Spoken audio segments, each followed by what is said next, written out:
Bonsoir. Nous avons la joie de recevoir ce soir Maurice Bellet, un auteur bien connu donc, à la Procure depuis longtemps. Nous suivons son œuvre depuis, j'allais dire toujours. Et en particulier, nous avons, pour ne parler que de l'avant-dernier, nous avons beaucoup apprécié le livre précédent, Dieu, personne ne l'a jamais vu. Mais nous accueillons donc Maurice Bellet ce soir pour qu'il nous parle de son dernier ouvrage, Je ne suis pas venu apporter la paix, essai sur la violence absolue, aux éditions Albin Michel. Donc, on va donner la parole à Maurice Bellet, je crois que c'était la meilleure façon de faire, pour qu'il nous expose l'état de sa pensée aujourd'hui, dans l'itinéraire qui est le sien, pour ce dernier ouvrage. On va lui laisser bien la parole pendant 40 minutes, et après on aura l'occasion donc de lui poser quelques questions avant qu'il ne dédicace des ouvrages à ceux qui le soumettent. Alors, si ce plan convient bien, donc je laisse tout de suite la parole donc à Maurice Bellet qui nous parle de son dernier livre, Je ne suis pas venu apporter la paix, essai sur la violence absolue. Première remarque, le sous-titre du livre est très important parce que le sujet du livre, c'est vraiment la violence absolue.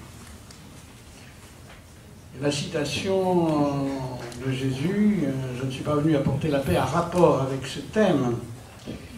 Mais en fait, le Christ n'intervient dans ce propos qu'au bout d'un certain temps parce que la question que je pose initialement n'est pas une question chrétienne.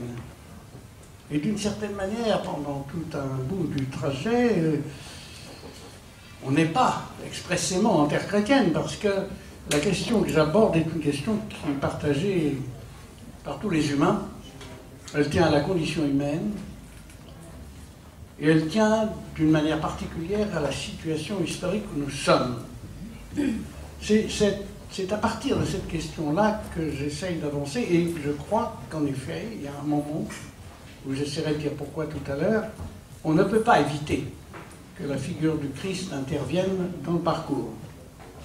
Mais elle n'est pas gravement présupposée, si je peux dire. Vous savez, il y a un discours chrétien qui est parfaitement légitime, d'ailleurs, bien sûr, qui dit nous qui croyons au Christ, et ensuite, bon, la chose est acquise. Tandis que là, elle n'est pas acquise au départ.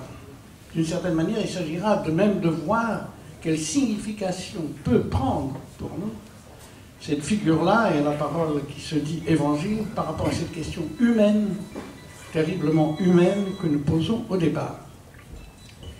Deuxième précision, ou presque précaution, si je puis dire.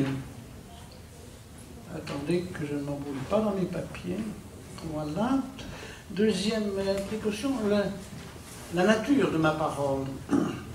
Je ne vais pas parler au titre d'un savoir que je vous exposerai, ou d'une doctrine dont je penserai qu'elle mérite d'être approuvée. C'est beaucoup plus risqué, mon propos. Par rapport à une question que j'ai rencontrée, que je ressens, qui est présente, je me risque à proposer un chemin, comme peut-être un chemin possible, mais vous pouvez être sur un autre chemin, où vous pouvez me signifier que je n'ai pas bien vu le chemin où je suis, et je ne considérerai pas ça d'emblée comme des objections. Non. Ça nous met plutôt dans un climat, même si je parlerai beaucoup plus longtemps que la plupart d'entre vous, que tous, même ici, ça me met dans un climat d'entretien, de paroles partagées aussi fraternellement que possible, beaucoup plus que dans un climat d'enseignement.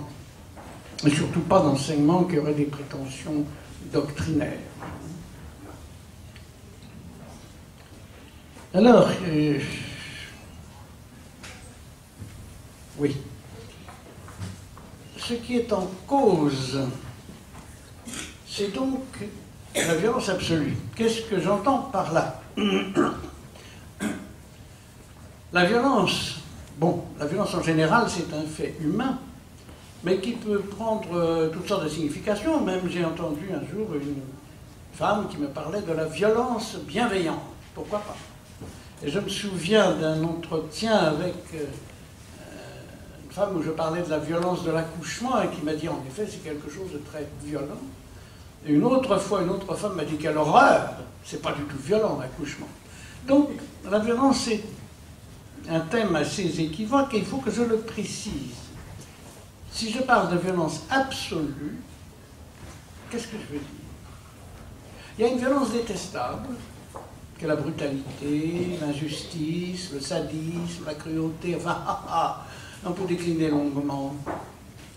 Mais en principe, il y a un ordre humain, et il y a des lois qui font en sorte que cette violence est sinon supprimée, au moins maîtrisée. Mais la violence absolue, c'est quand c'est l'ordre et la loi qui deviennent violents. Parce que la loi doit obéir à sa propre loi. La loi de la loi, c'est que la loi est faite pour l'homme.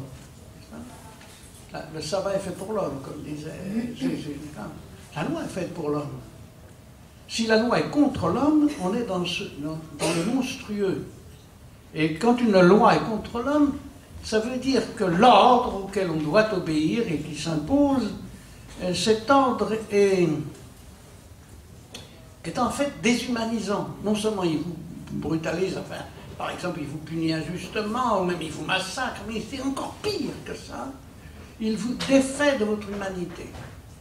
Et nous sommes dans une situation historique qui, à cet égard, est troublante et difficile parce que on a longtemps cru bravement, enfin, beaucoup de gens en tout cas, en Occident, au progrès, et que le progrès allait nous libérer de la violence grâce au développement de la science et d'une science qui allait s'occuper de l'homme, etc. Il ne faut pas jamais oublier que pour Marx, sa théorie, c'est un socialisme scientifique.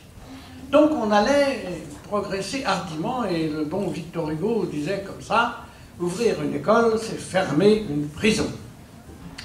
Et puis il est arrivé ce qui est arrivé au milieu du XXe siècle et qui fait dire à George Steiner, nous savons maintenant que la culture ne protège pas de la barbarie.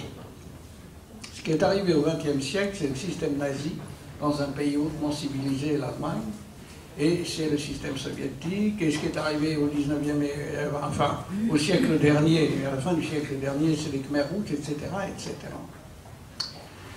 Alors, cette violence est proprement terrifiante parce qu'elle s'installe là même, on pouvait espérer justement qu'un ordre humain allait être instauré et soutenu. Et c'est cette violence, à mes yeux, de caractère, entre autres, elle est invisible et c'est un virus mutant. Quand la violence absolue est vraiment là,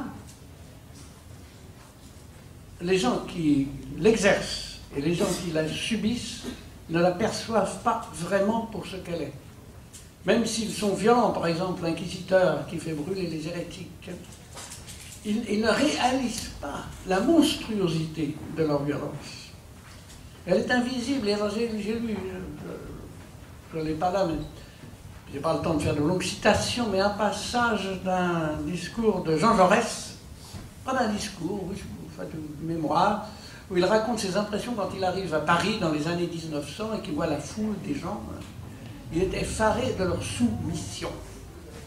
Mais comment ça se fait qu'ils ne se révoltent pas? Enfin, comment? Mais c'est ça a pénétré leur tête. Hein? Ils sont pétris avec ce système que Jaurès dénonce à l'époque, enfin, le capitalisme des années 1900. Et d'une certaine manière, quand vraiment cette violence est dans son plein, dans sa réussite, elle devient invisible pour ceux qui la subissent et pour ceux qui l'exercent. C'est ce qu'il y a de terrifiant, par exemple, chez certains nazis. C'est, par exemple parmi les exemples, SS qui commandait Auschwitz et qui dit j'ai fait mon devoir. Et il est probable qu'il est sincère quand il dit ça. Et je me souviens d'avoir lu des discours de Himmler au SS. Ce sont des discours, tenez-vous bien, moralisants. sur l'honnêteté, le courage, la fidélité, la vertu, l'indignité humaine. C'est ça qui est proprement terrifiant. Ce côté invisible. Avec la question que nous poserons tout à l'heure, est-ce que par hasard, la violence où nous sommes ne nous serait pas invisible? Et d'autre part, c'est un virus mutant. Je veux dire par là qu'on pourrait croire que la violence dont je parle, c'est quelque chose de très moche, enfin, et qu'il faut trouver le moyen de s'en débarrasser définitivement. L'ennui, c'est qu'on a cru s'en débarrasser définitivement, on a cru s'en débarrasser définitivement. De grands mouvements humains ont lutté contre la perversion du pouvoir, mais eux-mêmes ont pu être réenvahis plus ou moins de cette perversion. Je pense que c'est arrivé même dans l'espace chrétien. Je citais l'inquisiteur de tout à l'heure. Quand on relit certains épisodes de ce qui s'est passé dans l'histoire chrétienne, on est quand même sidéré, enfin, mais c'est allé jusqu'aux guerres de religion. Enfin, quant aux grandes idéologies du XXe siècle, c'est inutile d'insister. Virus mutant. C'est les mutants, ça veut dire que nous avons expulsé le nazisme, nous avons expulsé le soviétisme, mais où est-ce qu'il est maintenant? D'autre part, sous sa forme majeure, c'est vraiment le pouvoir qui a cette violence-là, mais il a sa monnaie, si vous voulez. La monnaie, parce que le propre de la violence absolue, c'est de se prétendre justifier alors qu'elle ne l'est pas. Et que ce qui la caractérise, c'est de déshumaniser l'être humain. Ce que voulaient faire les nazis envers les juifs, c'est pas seulement les massacrer, c'est les anéantir, les éradiquer. Or, il y a une monnaie de ça, n'est-ce pas, qui peut être jusque dans l'éducation, par exemple. L'éducateur inconsciemment sadique, ça existe. Inconsciemment sadique qui méprise, par exemple, les élèves, qui se vengent sur eux de ses échecs, etc. etc. Je ne dis pas que tous les éducateurs sont comme ça, rassurez-vous. Mais ça peut se trouver, et il ne s'en rend même pas compte parce qu'il croit que, par exemple, sa sévérité, son mépris des élèves, sa dureté est justifiée par la fonction qui est la sienne et par la bonne éducation qu'il doit donner. Vous savez, vous êtes sans doute au courant, au moins sommairement, de l'histoire des écoles irlandaises, chrétiennes d'ailleurs, où ce processus, semble-t-il, avait pris des proportions tout à fait troublantes. Alors la violence absolue, c'est vraiment le mal absolu. Enfin, il est significatif que dans les grandes tentations dont parle la Bible, la tentation d'Adam et Ève dans la Genèse et la tentation du Christ au désert, ça a rapport avec ça. Parce que le Satan est celui qui prend la parole là où Dieu parlait, et la parole du Satan est une parole qui annonce aux hommes un bonheur magnifique, et en réalité, c'est une parole qui les mène à leur perte. Et la tentation du Christ au désert, c'est ça aussi. Enfin, le Satan lui dit « Adore-moi, et tu seras l'empereur du monde entier. Enfin, tu auras pouvoir sur toutes les nations. » Mais il est évident que si ce pouvoir lui est donné par le Satan, ce que ce despote exercera, c'est cette violence absolue. Et il y a aussi un point qui est intéressant de préciser. Je sens que je n'irai pas très loin, mais enfin j'irai jusqu'où je pourrais, puis vous lirez la suite. Un point qui est intéressant à préciser, c'est que souvent quand on parle de violence, on évoque la bestialité humaine. Mais ce dont je parle, ça dépasse la bestialité. C'est pour ça que j'ai évoqué le Satan. Alors, quelle que soit l'idée que vous avez du diable et de sa réalité, c'est vraiment diabolique. Ça n'est pas animal. Les sinistres prouesses techniques du système nazi, c'est pas de la bestialité. C'était pensé, organisé, manié de sang-froid, et quelquefois, même avec au moins parmi les fonctionnaires qui dirigent ça, avec une absence de brutalité effarante. Mais c'était la destruction. Shoah. Et c'est quelque chose qui tombe en dehors de l'humain. Il est significatif à cet égard que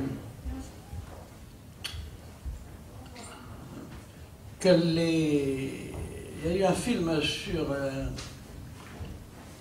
les camps de la mort qui s'appelait l'Holocauste, enfin une série. Les Juifs ont protesté. L'Holocauste est un sacrifice. En tant que sacrifice, il prend place dans un ordre religieux qu'on peut admettre, qu'on peut discuter, mais c'est un ordre religieux. Shoah, c'est la destruction.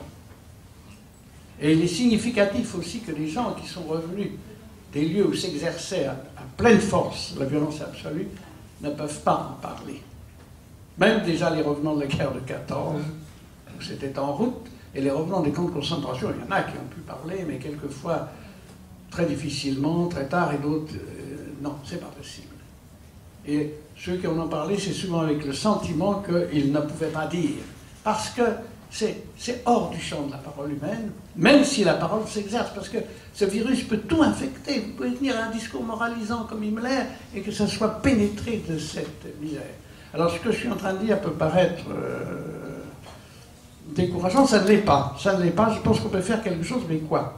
En tout cas, ce qui est intéressant, c'est de nous demander, nous, est-ce que nous sommes dans un monde où s'exerce cette violence absolue et où? Précision. Si je dis ça, il y a une protestation qui peut venir très vite et dire, mais qu'est-ce que c'est que votre point de vue d'un pessimisme extrême? Enfin, il y a de bons côtés dans le monde actuel. Il y a de bons côtés. Enfin, personne d'entre nous, enfin pas moi en tout cas, je n'ai envie de vivre ce que je sais de la vie de mes arrière-grands-parents, qui était plutôt difficile. Bon, et puis quand même, enfin moi je ne vais pas vous faire la liste de tout ce qu'il y a de bien dans notre monde. Mais si je parle de virus, ce n'est pas par distraction, je parle d'une maladie. C'est une maladie, ça veut dire que il ne faut pas identifier la maladie avec le corps. Une société peut avoir toutes sortes de bons côtés et être travaillée plus ou moins souterrainement ou de façon éclatante par cette maladie. C'est la comparaison que je prends quelquefois, c'est le grand sportif qui a des performances tout à fait remarquables. Alors vous pouvez dire, mais bon, il n'y a pas de problème, il n'y a pas de problème. Oui, mais enfin, il avait un petit malaise, on a fait un examen, il y a un cancer qui commence. Il faut s'occuper du cancer. Hein. Il ne va pas dire, mais il a encore couru le 100 mètres en 9 secondes 27. Ça, c'est vraiment le record du monde. Hein. Alors, où est-ce qu'il peut être le virus aujourd'hui? Ah! Est-ce que ça a des rapports avec la crise dans laquelle nous sommes? Peut-être ben oui. Mais à ce moment-là, peut-être qu'il faut essayer d'analyser cette crise pour aller jusqu'au fond. Il y a une crise financière, crise, oui, il y a une crise écologique, c'est déjà en un sens plus sérieux. Il y a une crise. Mais si on descend tout à fait, on peut voir, alors je suis dans les hypothèses, on peut voir apparaître ceci, que le principe profond de cette société, du côté du virus, c'est un principe de compulsion. Tout est possible, tout est permis. Un peu comme disait le diable au Jardin d'Éden. Tout est possible, tout est permis. Tout est possible, tout est possible, tout ce qui est possible, nous le faisons. Nous n'avons pas d'interdit qui nous d'interdirait telle expérience sur l'homme. Et tout est permis. Toutes nos envies. Une dame de 80 ans a envie d'avoir un enfant, on va s'arranger. Hein? Vous avez envie de rouler en 4x4, mais oui. Ça fait des dégâts. Alors là, il y a quand même l'écologie qui freine. Mais enfin, le principe a des contrepoids. Mais enfin, le fond, c'est le principe de compulsion. Et si on essaye de voir ce dont il s'agit, c'est quelque chose, ça serait à la limite quelque chose comme Big Brother, vous connaissez ça, le fameux roman de George Orwell, un Big Brother invisible. Alors là, je ne peux pas trop descendre dans l'analyse, parce qu'on a pour un sacré bout de temps, mais l'écran de télévision par la pub vous renvoie toujours l'image de Big Brother? Non!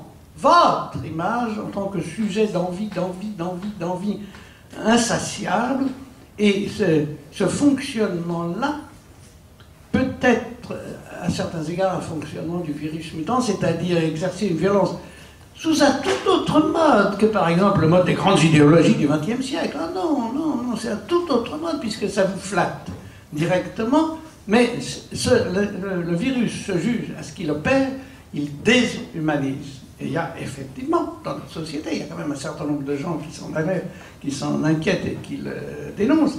Il y a des processus de déshumanisation assez vertigineux. Et alors, comment lutter? Eh bien, c'est que l'un des effets des grandes catastrophes des idéologies du XXe siècle, c'est de nous avoir découragés quant à l'idée qu'il y aurait une solution. C'est-à-dire qu'une révolution suffisamment armée, suffisamment intelligente, suffisamment débarrassée de la violence, la révolution, a un problème. Enfin, une bonne révolution nous admettrait dans un système social qui serait définitivement vacciné. Ça, je crois que nous n'y croyons plus et je crois que nous avons raison. Ce virus peut toujours apparaître. Le mal le plus profond de l'homme, qui est sa diabolisation, ça n'est jamais purement et simplement exterminé. Et alors, qu'est-ce qu'on peut opposer à cela? Alors, on cherche tout de même ce que véhicule notre culture, ce dont nous disposons. Et là, alors, on rencontre un autre phénomène dont j'ai parlé un peu dans mon livre, sous le vocable un peu provocateur de magma culturel. Magma culturel, c'est-à-dire que notre culture est éclatée par rapport à ce que ça pouvait être ou à ce qu'on imaginait que c'était, par exemple, au XVIIe siècle. Où il y avait quand même, par exemple, les gens avaient une assurance dans leur raison, une assurance dans leur tradition chrétienne qui faisait qu'il y avait un dedans où on était chez soi et puis un dehors où c'était les autres, et les autres généralement critiqués ou méprisés. Bien entendu, je charge le trait, mais il y avait quand même beaucoup de ça. De nos jours, c'est ouvert de tous les côtés, Internet circule partout, et il y a tout sur Internet. Et quand vous allez dans une librairie, oh là là, je sens que je vais faire une gaffe. Enfin, dans le secteur spiritualité, il peut y avoir toutes sortes de choses, des choses chrétiennes, mais pas seulement. Enfin, et quelquefois même, alors, évidemment, je ne parle pas pour ce lieu-ci, mais d'une façon qui peut paraître un peu superficielle, brassant un peu de tout, même des sectes, etc. Alors on peut critiquer ça, mais c'est aussi un symptôme de quelque chose qui est très important, c'est cette espèce de mélange, de mixité, de métissage.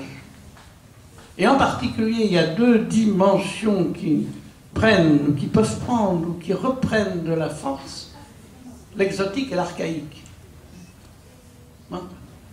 Les choses lointaines, le bouddhisme, le taoïsme, l'Inde, peuvent nous parler. Elles ne sont pas seulement des choses intéressantes sur lesquelles on peut, à titre culturel, jeter un coup d'œil, c'est beaucoup plus fort que ça. Et l'archaïque. L'archaïque. L'archaïque, c'est ce qui est en amont de nous et qu'une certaine modernité, qui fait elle-même maintenant partie de l'archaïque, de ce qui est de notre passé, certaine modernité a refoulé, effacé, etc.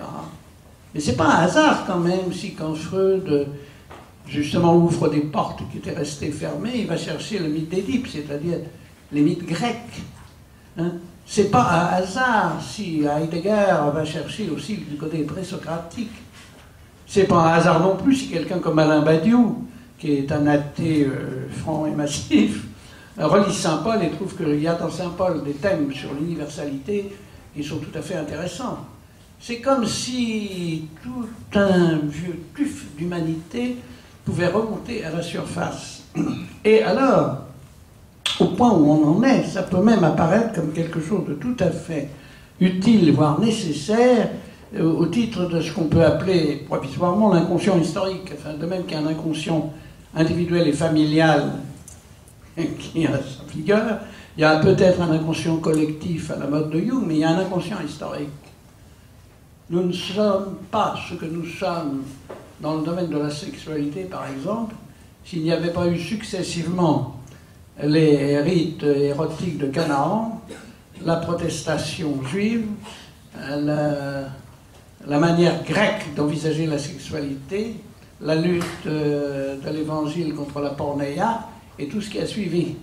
Nous trimballons tout ça. Et alors, si nous acceptons cette perspective dans laquelle il est opportun, au point où nous en sommes, de laisser parler tout ce qui peut parler, il y a une figure et une parole que nous ne pouvons pas ne pas rencontrer à propos de la violence absolue, c'est la figure du Christ. Ah! Ah! Ça, c'est un moment très important pour moi. Pourquoi? Parce que, étant, je l'espère, chrétien, en tout cas, disciple de l'Évangile autant que je peux, étant d'autre part de ce monde-ci, ayant travaillé du côté philosophie, psychanalyse, etc., étant dans cette culture, le rapport entre l'Évangile et cette culture est pour moi une question tout à fait fondamentale que je ne peux pas éviter. Que je ne peux pas éviter. Et elle fait souvent difficulté, par exemple, aux chrétiens. Parce que le Christ, je peux en parler si je suis à l'église, c'est bien la moindre des choses quand même. Le Christ, notre Sauveur, je suis dans le chœur et là je suis en train de prêcher, personne ne dit mais qu'est-ce que vous racontez là? Moi j'y crois pas. Ben non, ça arrive rarement dans les églises. Enfin, et puis à ce moment-là, en général, quelqu'un se charge d'évacuer le bon. Très bien. Ça passe aussi au point de vue culturel.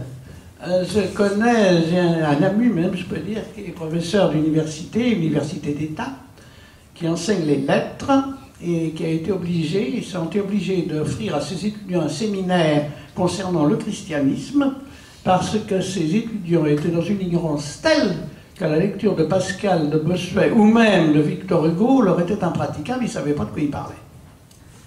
Donc le point de vue culturel, ça existe, mais c'est le point de vue culturel. Ah, ça peut... De ce point de vue culturel peut surgir autre chose. Mais, par exemple, si vous allez en Égypte visiter le temple de Luxor, ben, quand le temple était temple, on y allait avec des offrandes. Vous y allez avec un appareil photo. Et ben, cette différence est très appréciable et très significative. Mais donc, la question est, mais comment est-ce que cette figure du Christ et cette parole de l'Évangile prend vie et prend force? Par quelle entrée dans le monde qui est le nôtre? Parce que c'est la douleur d'un certain nombre d'éducateurs ou de parents par rapport à ça, le sentiment que pour eux l'évangile a été quelque chose de puissant et de fort, et en parler à leurs enfants ou en parler aux jeunes dont ils ont la charge ou à des amis, c'est très difficile. Sinon en restant dans le culturel où moi je pense que. Mais en parler comme d'une parole qui parle aujourd'hui à l'être humain confronté aux questions humaines les plus fondamentales, eh bien, il y a peut-être plusieurs accès à ça, et ce que je suis en train de dire est pour moi un accès possible. C'est à vous d'en juger. Hein. On est vraiment là dans la région où,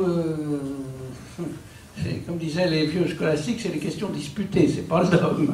Hein. Parce que je sais que moi, plusieurs fois dans des livres, je parlais justement de problèmes humains comme ça, puis il y a un moment où je disais, mais à ce moment-là, le Christ apparaît, et je me souviens de tel lecteur me disant, jusque-là, j'ai pu te lire, c'était pas inintéressant, mais tu parles du Christ, voilà le cateau qui se ramène. Ah!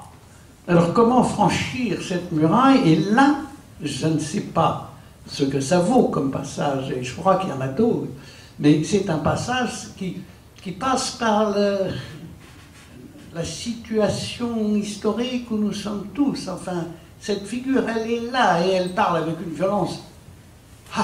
Elle parle avec une violence incroyable de la violence absolue, parce qu'en fait, le crucifié, c'est l'homme qui représente, paraît-il, le suprême pouvoir. On va jusqu'à dire qu'il est Dieu, s'il vous plaît. Et celui qui représente le suprême pouvoir, il est visible dans ce monde sous la figure de celui qui est plongé dans la violence absolue. Non pas comme celui qui l'exerce, non pas même comme celui qui est écrasé et anéanti par cette violence, même si elle le tue et si elle le fait souffrir, mais comme celui qui est intact de ce processus de déshumanisation. Et là, surgit quelque chose qui ne peut que toujours surgir. Ça ne peut pas être simplement acquis. Alors l'illusion chrétienne redoutable, c'est de croire que maintenant, puisqu'il a ressuscité, puisqu'il y a l'Église, puisque tout est en place, eh bien, il n'y a qu'à habiter là-dedans sans que ça fasse trop de problèmes. Mais on habite dans quoi? On habite dans cette étrange demeure qui n'a ni mur ni toit, et où le vent souffle et tu ne sais ni d'où il vient ni où il va. Cette demeure est une voie. C'est une voie. est un chemin, et un chemin qui ne cesse de ressurgir. C'est pour moi le genre de pensée qui apparaît dans ce que je suis en train de dire. Si je suis d'un côté éveillé à cette immense douleur, à cette immense misère humaine de la violence terrifiante, de la violence qui envahit tout, et si d'autre part je rencontre cette figure, je ne peux pas, et cette figure comme en amont de moi, comme dans ma mémoire d'humanité partagée avec tout le monde, je ne peux pas ne pas entendre qu'elle dit quelque chose. Qu'est-ce qu'elle dit? Alors ça, je crois que... oui, j'ai encore quelques minutes. Ah, qu'est-ce qu'elle dit, cette figure? Sous la forme que nous connaissons, le crucifix, c'est une histoire très curieuse. Le crucifix, la forme que j'ai connue dans mes enfances, qui tend à disparaître. C'était le crucifix extrêmement dolent, le torturé, l'horreur. Je pense que ce crucifix-là s'est développé à la fin du Moyen-Âge, à l'époque des grandes pestes. Il fallait voir en lui Dieu qui s'est fait homme, celui qui est l'un des nôtres. Et nous sommes dans la peste. Il faut se rappeler que si nous avions une peste équivalente à celle de 1348 en France, il y aurait 20 millions de morts. Alors, regardez le crucifix, c'est regarder celui qui est dolent avec nous. Vous savez que Germaine Richir avait fait un Christ pour la chapelle d'Assis. En pensant aux déportés, il a paru tellement intense aux autorités ecclésiastiques qu'on l'a mis dans une chapelle, mais pas sur le maître-autel. Et à l'heure actuelle, on sent bien que dans la représentation du crucifié, on tend à retrouver une vieille tradition ancienne qui veut bien qu'il soit sur la croix, mais en gloire. C'est-à-dire, c'est le crucifié transfiguré par la résurrection. Reste que, il y a bien cette image de la croix. Donc Paul disait, c'est un scandale pour les Juifs, c'est-à-dire pour les hommes religieux dont ils partageaient la foi.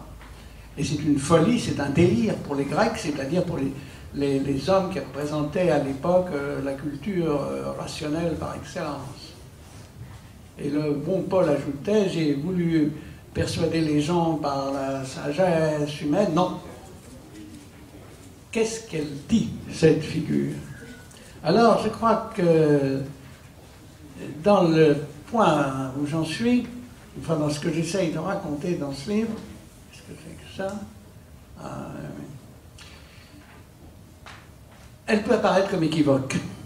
Alors, pour des chrétiens, ce que je vais dire est choquant. C'est choquant. Non, mais enfin, le Christ, Jésus-Christ, c'est la bonté, c'est l'amour, c'est... et alors, avec la tendance d'un certain nombre de chrétiens à en faire un Jésus qui est doux et humble de cœur, mais doux et humble de cœur, ça veut dire il est du côté des gentils, quoi. C'est le doux rêveur galiléen de la formule, je crois, et de Renan, ce qui m'a toujours stupéfié. Le doux rêveur galiléen. Alors, c'est une figure qui n'est pas du tout dans la douceur. Il a même ajouté un jour, je ne suis pas venu apporter la paix. Cette phrase se situe par rapport à ce que je vais dire. Hein?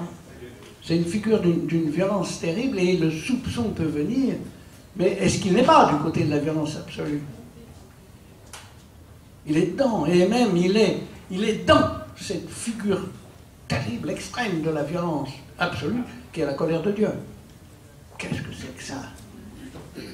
Et je pense que dans le trouble profond de Nietzsche par rapport à la figure du Christ, il y a le sentiment de cet équivoque. Et je pense qu'il y a une réaction saine devant la figure du crucifié, c'est de le rejeter. Ça a été la réaction des apôtres. Non, dit Pierre, jamais ça n'aura lieu. Alors Jésus lui dit, retire-toi de moi, tu n'as que des pensées humaines, tu ne vois pas les choses dans la profondeur de Dieu. Mais les apôtres ne voulaient pas entendre parler de ça. Et moi non plus d'ailleurs. Ben non, moi non plus. Ça m'a longtemps paru, et ça me paraît encore par toute une part de moi-même, comme quelque chose d'odieux. Je ne peux l'entendre par rapport à cette violence absolue que par un retournement inouï qui est le cœur de la foi chrétienne, enfin, une des manières d'envisager le cœur de la foi chrétienne, c'est que cet homme qui, je le répète, est plongé dans la violence, est victime, est vraiment victime d'un travail de déshumanisation. Hein. Il n'est pas simplement mis à mort, il est crucifié, il est mis entre deux bandits, on lui crache dessus, on se moque de lui, on le flagelle, on l'avilit. Cet homme est le visible, il est l'image, l'icône du Dieu invisible. C'est-à-dire que la vérité de ce Dieu que nous chargeons, qui est pour nous un Dieu de colère, parce que si nous sommes dans la violence absolue, il ne peut pas apparaître autrement comme un Dieu de colère. Mais si nous écoutons sa parole, la parole qui naît avec lui, si nous sommes avec cette humanité qui naît dans cette dignité du Christ, la violence absolue disparaît. Il y a un renversement complet, et c'est comme si naissait une humanité qui est vaccinée contre le virus. Cet homme-là, cet humain-là, la preuve qu'il est vacciné, c'est qu'il est dans ce lieu-là, et qu'il n'est ni du côté du pouvoir, alors que les apôtres l'y poussent, et il a le sentiment qu'il pourrait, quand il dit qu'il pourrait demander au Père, il dit non, enfin, les apôtres rêvaient d'avoir un super César, un super Staline, mais en bien, Staline en bien. Et d'un autre côté, les Romains, le pouvoir politique, et les Sanhédrins, le pouvoir religieux, étaient convaincus qu'ils allaient le détruire. Il allait se soumettre d'une façon ou d'une autre. Il allait lui-même allait s'avilir, ni l'un ni l'autre.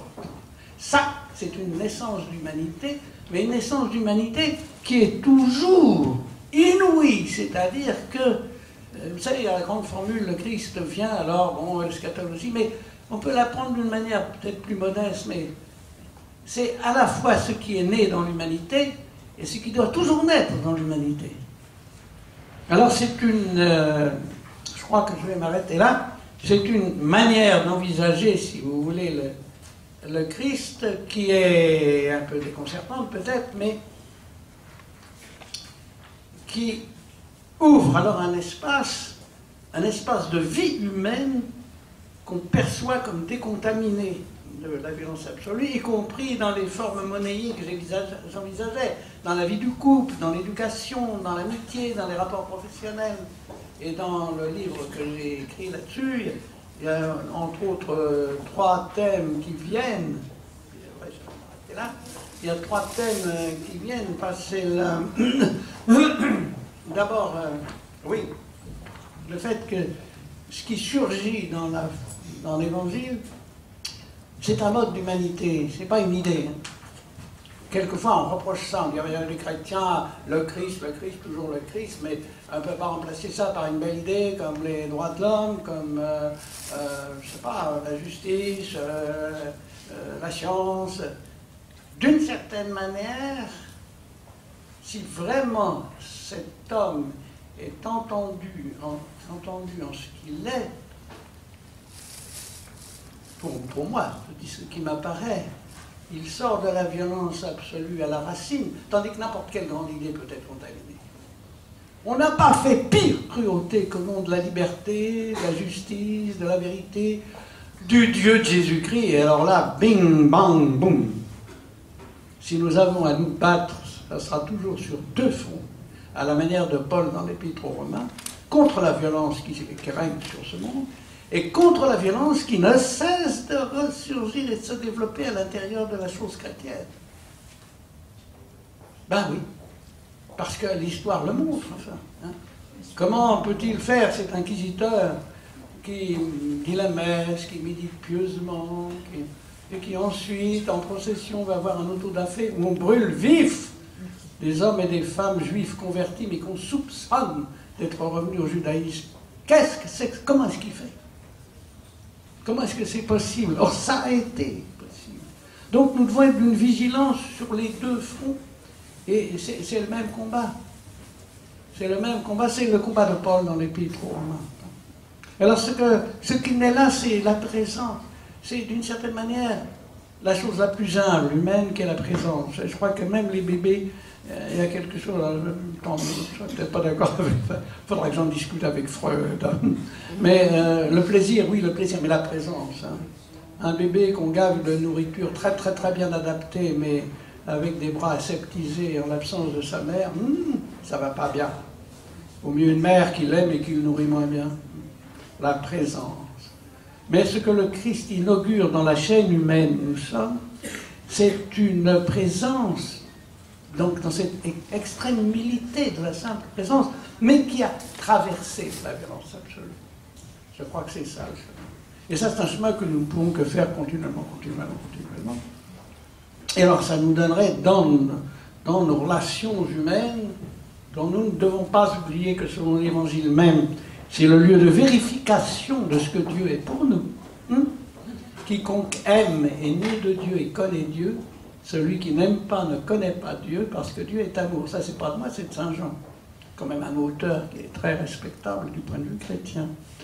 Et oui, donc ça peut permettre en particulier que cette présence humaine, cette présence aimante de l'être humain qui reconnaît en l'autre être humain une présence humaine, hein, cette antidote primitive à la déshumanisation, elle est capable de surmonter tout ce qui risque de continuellement de la détruire. Et en particulier, je pense que l'écoute de l'Évangile dans ce lieu-là fait que nous renonçons à justifier notre goût de la destruction. Bon, alors voilà un peu le thème de ce livre. Alors, il y a le thème du livre que j'ai évoqué brièvement devant vous, et à travers le thème du livre circule autre chose que j'ai d'ailleurs un peu évoqué, c'est-à-dire ce qui m'apparaît comme une nécessité aujourd'hui, pour la foi chrétienne, non pas comment dirais-je, de démolir la foi des gens qui croient comme ils peuvent, du moment qu'ils respectent les autres. Parce que ce qui est insupportable dans les milieux chrétiens, c'est le mépris d'autrui, le goût de la controverse, ces violences absolues mineures, si je puis dire. Hein? Non, mais je crois qu'il y a la nécessité d'une espèce de presque de translation, de transmutation de ce qu'a été la culture chrétienne des temps modernes, pour que nous soyons justement dans une... enfin, si nous sommes croyants, enfin, si l'Évangile nous parle, que nous soyons dans une relation avec le monde qui soit cette relation directe que j'évoquais, où cette parole parle dans la pâte même du monde actuel.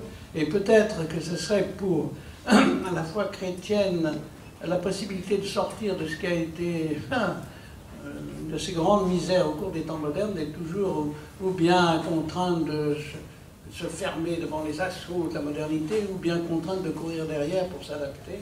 Peut-être que ce serait la possibilité de dire une parole qui soit neuve et qui soit dans une initiative de parole par rapport à ce qui fait la détresse et aussi l'espérance des humains. Voilà. Merci Marie.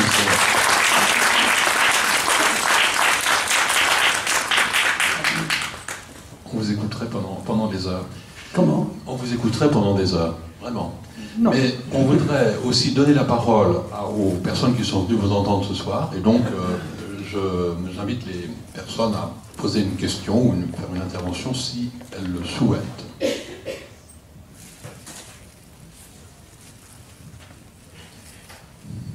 Comme la première question est toujours plus difficile, moi je vais en poser une. Ah. Mais c'est un peu le libraire qui va poser la question. Oh. Simplement, une question sur la manière de vous lire. Le conseil un peu que vous pourriez donner à vos lecteurs. Je vous dis les choses tout simplement. Un certain nombre de gens nous disent, oui, Maurice Bellet, c'est très fort, mais comment est-ce qu'on peut le lire? Enfin, je trouve ça difficile. Pardon de dire ça, mais c'est la vérité. Et je réponds toujours, mais je ne sais pas si c'est la bonne façon, je dis c'est pas difficile à lire, c'est simplement exigeant. C'est-à-dire que vous demandez à celui qui vous lit une expérience, une mise en chemin, une mise en route. Enfin, je ne voudrais pas répondre, j'aimerais bien vous exprimer là-dessus. Comment est-ce que quelqu'un qui prend votre livre, qui achète votre livre, peut en tirer le meilleur pour lui-même? Alors, je pourrais donner une réponse altière, mais je ne n'aurai pas celle-là. C'est pas moi qui suis difficile, c'est les choses dont je parle. Hein, c'est-à-dire que... Bon, mais alors la difficulté... Ma lecture... En fait, je ne suis pas culturellement difficile à lire. Vous avez des livres qui sont très difficiles parce que c'est hérissé de références, de citations, de mots compliqués. Moi, je parle la langue de tout le monde. Et puis, je ne fais pas référence. Ça m'a quelquefois été reproché à des auteurs. Je ne vous sors pas des tirades du genre de, dans une ontologie phénoménologique post-heideggerienne, et si l'on a relu Lévinas, si c'est comment... Non. Hein, là, bon, tous les gens qui ne sont pas de la famille, ils sont exclus. On a le droit de parler comme ça, mais bon, c'est pour un certain public. Mais moi, je parle pour tout le monde. Je crois que la difficulté vient, non, c'est pas une blague, vient des choses dont je parle. Et de la logique dans laquelle je parle, qui... j'ai le sentiment, peut-être prétentieux, mais d'être mené par la nécessité à casser certains modèles de pensée, certaines façons de parler, parce que j'ai besoin d'aller plus loin. Alors, moi j'avais envie de dire, d'après ce que j'ai entendu de lecteurs, il ne faut pas me lire à la cartésienne. Descartes dit, vous savez, il faut... Chaque chose doit être bien comprise clairement avant de passer à la suivante. Alors ça, non. Et moi, j'ai des amis qui me disent, moi, je lis un de tes bouquins comme ça, je comprends pas. Mais puis je relis, alors oui, c'est un peu, je relis. Mais on peut y revenir à ce moment-là, ça parle. Mais pas oublier que mes références, moi, dans l'écriture, c'est pas des références d'auteurs de thèses ou de traités, mais il y a deux références, c'est la musique et le récit. Je suis un conteur, fondamentalement, je raconte des histoires, ça raconte des histoires. Et puis je suis un musicien refoulé parce que j'ai pas pu être musicien. Alors je suis musicien dans les livres, d'abord parce que je suis très sensible au son de ce que j'écris, et puis parce que ma composition est assez musicale. Voilà. Mais alors, oui. Puis alors il y a aussi autre chose, c'est que c'est des livres qui sont faits pour qu'on s'en serve. Hein? C'est-à-dire que si quelqu'un me dit j'ai lu ton livre, ça m'est arrivé, j'ai lu ton livre, j'ai pas tout compris, et je retiens qu'une chose, m'avait dit un étudiant, je n'ai retenu qu'une chose avec lui, c'est qu'avant de parler du Christ, il faut se taire. J'ai dit, mon cher ami, oubliez tout ce que j'ai écrit, et retenez ça. Alors, oui, voilà ce que je peux dire. Ah oui, aussi un truc, alors j'ose à peine dire ça, on est entre nous. Il y a des gens qui m'ont dit, à cause sans doute du côté un peu musical de ce que j'écris, si on le lit à voix haute, c'est très clair. Bon, c'est une bonne idée. Merci.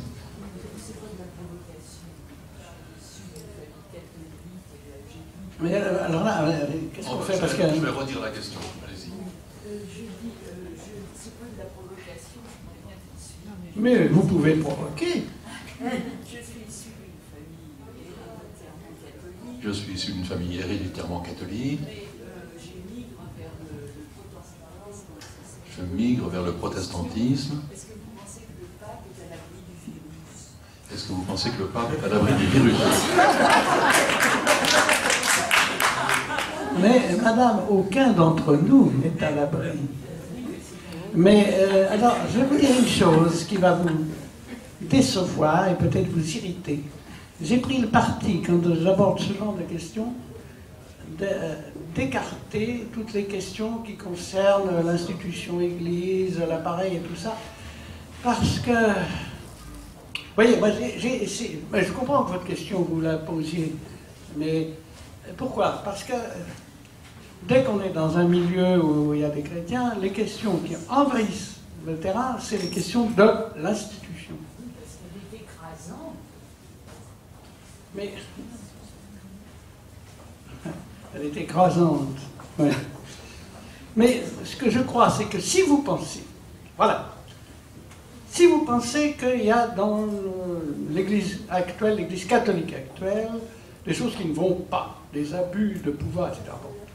Qu'est-ce qu'on peut faire? Il y a plusieurs façons de faire. Mais à mon avis, la plus importante, la plus radicale, c'est un travail de pensée dont je ne fais qu'une infime partie, qui puisse donner aux croyants, aux chrétiens, une structure de foi telle qu'ils puissent aborder les problèmes de la foi, de l'institution, etc. Sinon, on risque d'être continuellement dans ce que j'appelle l'appartenance négative, c'est-à-dire je suis contre, mais tout contre, comme Sacha Guitry le disait des femmes, excusez-moi. Mais c'est-à-dire qu'on est là-dedans. Ce que vous pouvez faire, ce que nous pouvons faire de mieux, mais c'est même pas dans un esprit de révolte, ce que nous pouvons faire de mieux pour cette Église, si nous y tenons, si elle nous paraît importante, c'est un travail radical pour sortir des impasses où le monde chrétien s'est plus ou moins enfoncé, et souvent plus que moi, depuis le XVIe siècle. Il faut sortir de là, c'est ce que j'essayais de dire tout à l'heure. C'est pour ça que je prends comme question, même pas une question concernant la foi, une question concernant la condition humaine. Est-ce que dans une question concernant la condition humaine et notre situation historique et la violence, l'Évangile parle? Si oui, ça va. Sinon, on est dans la bulle et alors on remue les questions religieuses. Alors je suis provocateur à mon tour. Non. Merci. Monsieur. J'ai lu beaucoup de vos livres et je trouve que le meilleur, c'est Les Allées du Luxembourg. Vous racontez l'histoire d'un vieux monsieur dans lequel je me reconnais et à travers cette histoire, vous dites beaucoup de choses. Alors, ça me fait plaisir parce que c'est un livre que j'aime bien. Vous savez, les livres, quand on écrit, c'est un peu comme les enfants. Il y en a. Je l'ai offert à un grand nombre de personnes. Merci. Mais oui, et là, parce que là, je suis conteur dans ce livre. Oui. Mais des livres qui sont des livres comme celui-ci ou d'autres, ils sont aussi inspirés par cet esprit de conteur, de raconter des histoires, Vous savez qu'il y a un livre allemand dont j'ai oublié le titre et l'auteur, ça c'est comme référence, c'est pas très universitaire, mais qui explique, qui soutient cette thèse que ce qui est premier chez les humains, c'est les histoires. Ils se racontent des histoires, les mythes, n'est-ce pas, etc. Mais L'évangile en est plein. hein? L'évangile Non, on est plein, la Bible en est pleine, et les grands philosophes sont peut-être des conteurs à leur manière. Ils nous racontent des histoires, alors ça peut être pris en très mauvaise part. Mais oui, les allées du Luxembourg, parce que ce que j'essaye de dire quand j'écris, c'est qu'est-ce que peut être une vie humaine, quoi.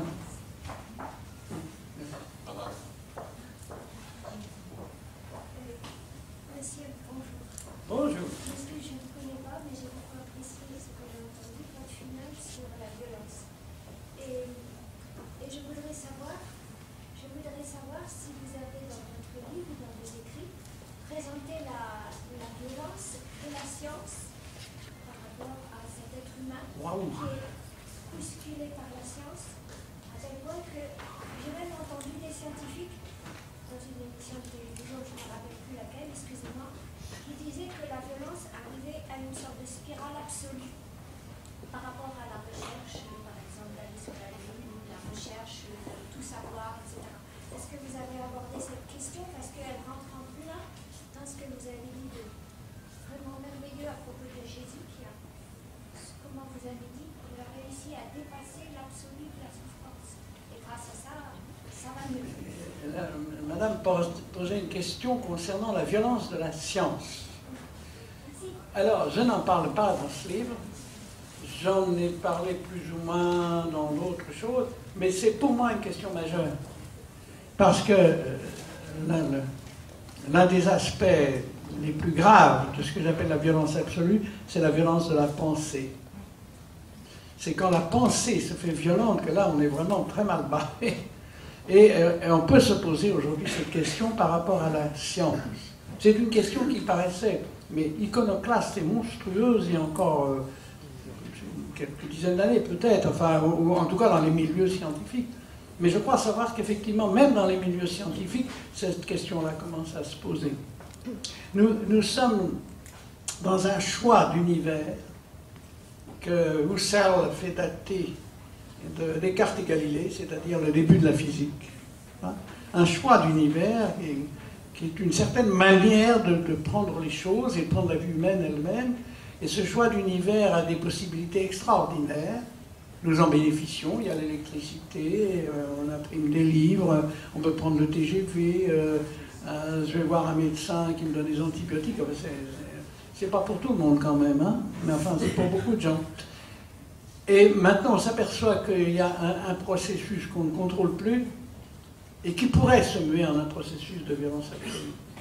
Mais ça, j'en ai pas parlé parce qu'il faut se borner, mais la prochaine édition, il faudra que j'en tienne compte. Non, parce que oui, non, mais c'est un aspect très, très sérieux. C'est très angoissant.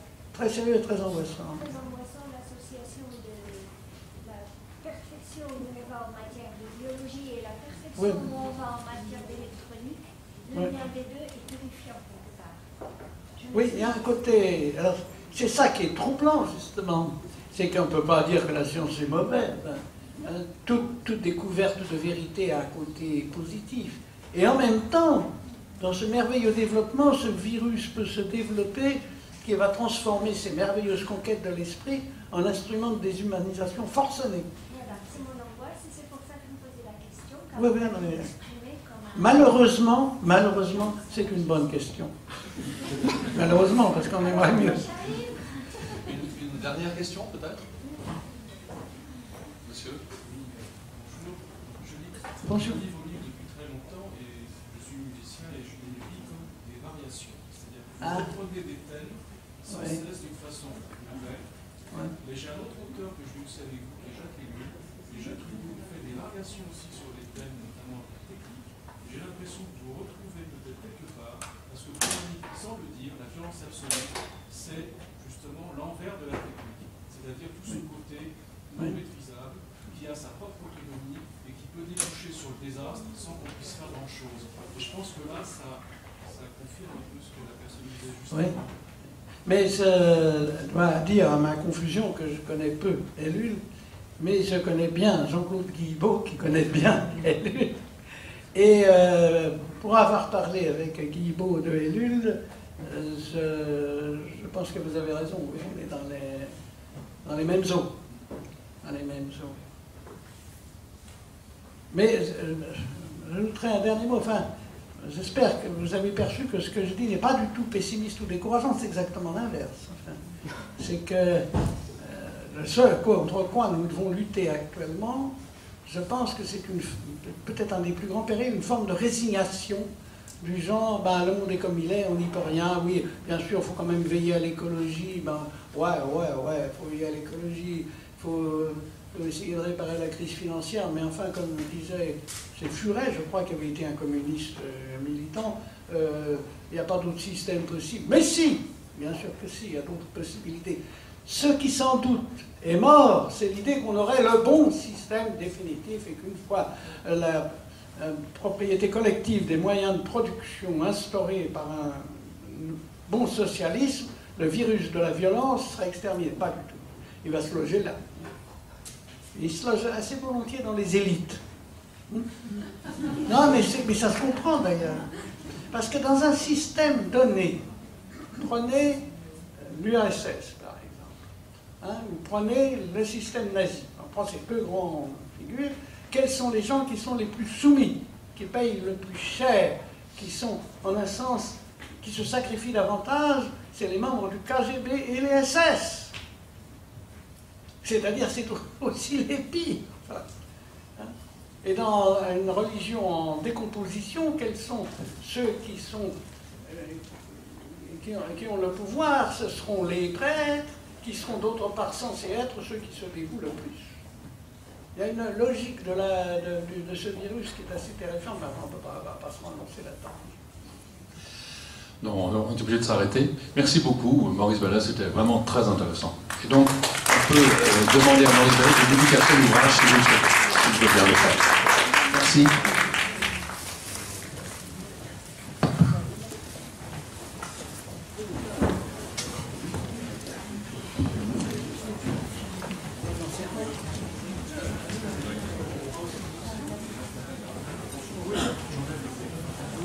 je veux bien.